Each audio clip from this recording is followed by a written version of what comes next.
Faberlich'ning dog'ga qarshi 100% effekt beruvchi mahsulotlardan ekspert seriyasidan hamma mahsulotlari bor.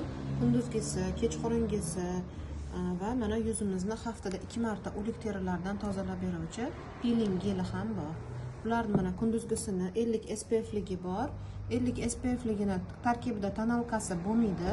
Quyoshdan 50% himoya qiladi va yuzingizni oqartirib beradi. Buni tarkibida tonalkasi bo'lmaydi. Bunisi momentanno отбеливающий. Momentanno отбеливающийning tarkibida tonalkasi bo'ladi, faqat quyoshdan himoyasi 15% xolos buni. Sizlarga ochib ko'rsataman.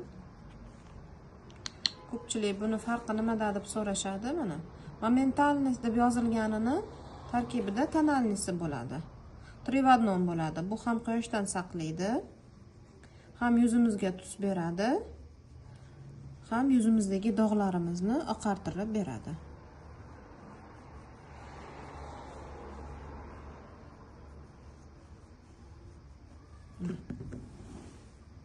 Ko'rsalaringiz bo'ladi. Bu momentanno отбеливающий kremni. Nочной bor, kechqurungisi. Kechqurun bitta yuzimizni tozalab bo'lgandan keyin kechqurungi отбеливающий kremni surib yotamiz. Peelingini faqat haftada 1 marta yoki 2 marta ishlatiladi. Mana shu yuzimizdagi dog'lardan xalos etuvchi 5 ta ekspert seriyasidan Faberlich mahsulotlari.